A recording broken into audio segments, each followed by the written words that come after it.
At one point, President Trump accused Ukraine of starting the war. We don't even need to quote the Time magazine article again. And now he's calling Putin BS. You have seen up close President Trump's sympathies towards Putin over the years.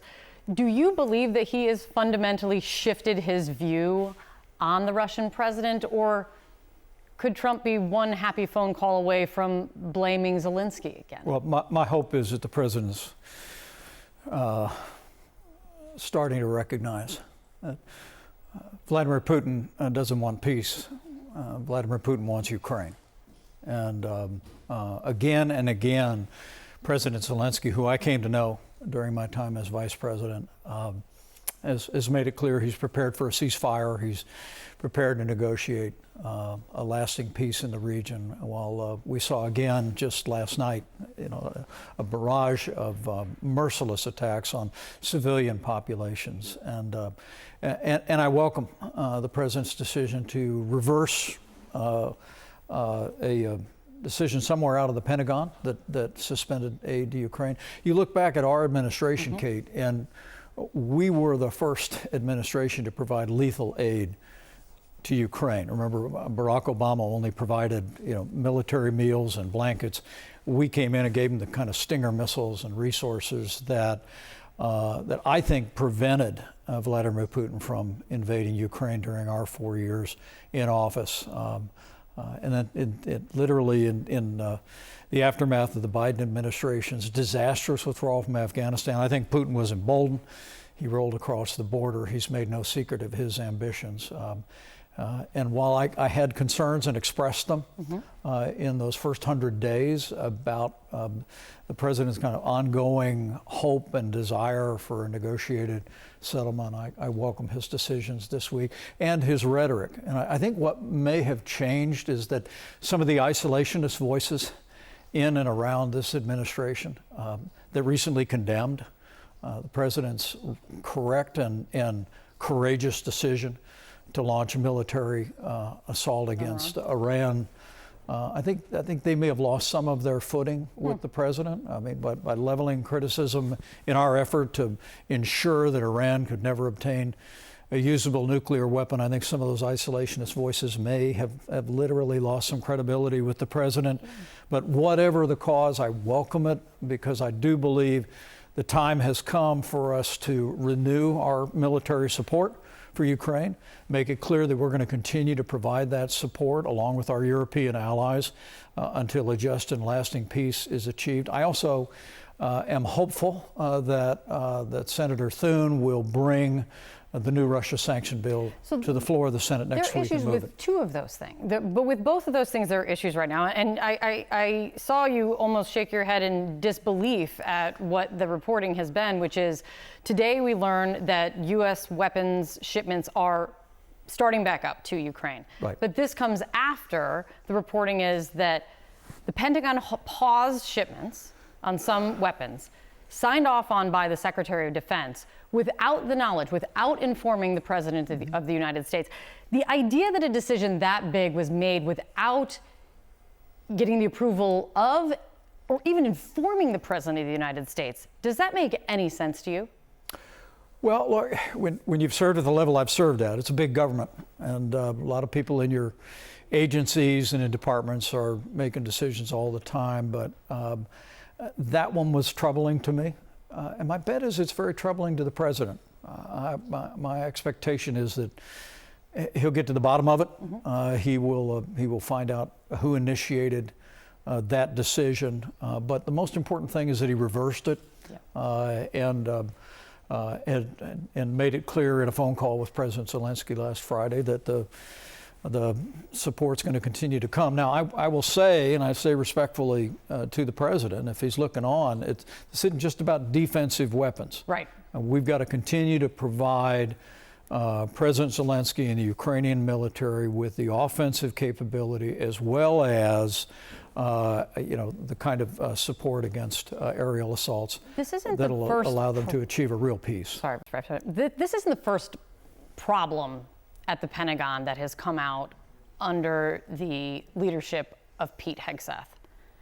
Tom Tillis is suggesting he's questioning his support for his confirmation. Do you think Pete Hegseth is up for this job? Yeah, I saw Senator Tillis's criticism, and I don't think it's fair. Okay. Look, I've known Pete Hegseth a long time. He's someone who's worn the uniform. As you know, I've got a couple in our immediate family that are currently serving in the armed forces of this country.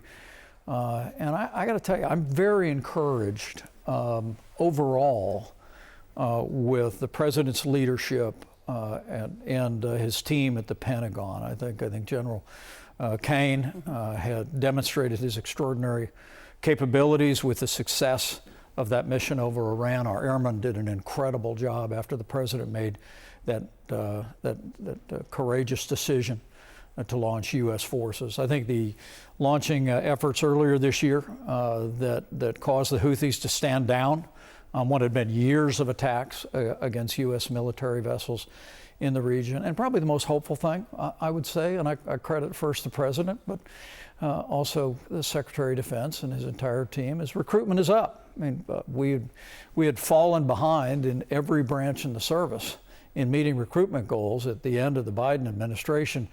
And now I'm told that we're exceeding goals in every branch of our armed forces. And so all of that is welcome news, positive. You also mentioned sanctions. Thune's talking about bringing it forward, but has said he's not going to bring forward this big sanctions bill pushed by Graham and Blumenthal, and has 80 co-sponsors. I mean, nothing has 80 co-sponsors in this kind of bipartisanship anymore in Washington. But he won't do it unless Trump signs off. And Trump is not a yes yet. Is there any good reason in your mind to not be moving forward with this sanctions bill right away? Well, my hope is the president make it clear that he wants that bill on his desk. He keeps saying, yes, maybe, no, I don't need it yet. He suggested to advisors he thinks it won't deter. Yeah, but, you know, Putin. Kate, I spoke Trump fluently for 4 years. So decipher, please. So when I saw him the other day say that he's strongly looking at it, I know what that means. And I saw Senator Graham actually put out on social media that he talked to the president. And the president wanted them to move the bill. So you think it means? Well, my hope is that the president will understand the value of the Senate acting, and they can put that on his desk, and it has broad waiver authority in it. But I literally think that the very presence of those new sanctions, especially the secondary sanctions that are included, that are essentially going to go against countries that are subsidizing that war effort. Then why pump the brakes? Well, I think and hope the president will see the value of Vladimir Putin seeing those sanctions on his desk, available for a signature. But the most important thing is that we continue to make it very clear that we're not going to tolerate Vladimir Putin redrawing international lines by force. He didn't do it in our 4 years. He had done it. It's important to remember Russian forces had crossed a border in Europe broadly under the Bush administration, under the Obama administration in Crimea, and of course under the Biden administration. But under our administration, we built up our military. We unleashed our armed forces to take down the ISIS caliphate. We even took down the leader of the Iran Revolutionary Guard, Qasem Soleimani. We sent cruise missiles into Syria not once but twice. I think Vladimir Putin saw us supporting Ukraine with lethal aid. I think he saw us willing to use force to defend our interests and our allies, and he stood down. And the pathway today to peace in the region, in Eastern Europe, in the Middle East, in the Asia Pacific, is American strength. You add this together with just what you said and the strikes on Iran, and you have isolationists, as you tell the isolationist wing get out of every foreign conflict. You've been speaking out against it, but against that growing part of the Republican Party, do you see Donald Trump as a hawk or an isolationist? President Trump is not an isolationist. And now, what do you say to the isolationist wing of the party that says he is? I said and he this. ran on it. I said. And what do you say to the isolationist wing of the party that says he is? I said and he this. Ran on it. I said this in a major address in Washington last fall. That the president I serve with is not an isolationist. His bias is to lead. I think he understands that America is the leader of the free world. One of the reasons our administration demanded that our European allies live up to their commitments, and I'm also very encouraged with the news that our NATO allies are now moving to 5%.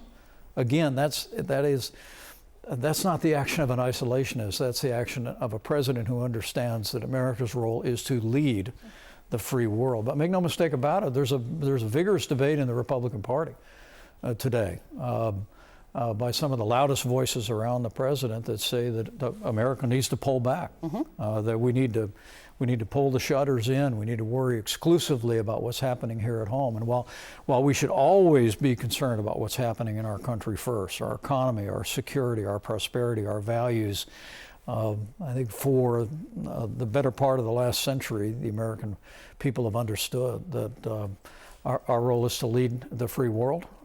And one of the things I learned as vice president is if America's not leading the free world's not being led. There's no backup. There's no leading from behind, as Barack Obama said. And so what I saw in the last week was the president kind of, I think, returning to his well-honed instincts and bias for leadership on the world stage, and I welcome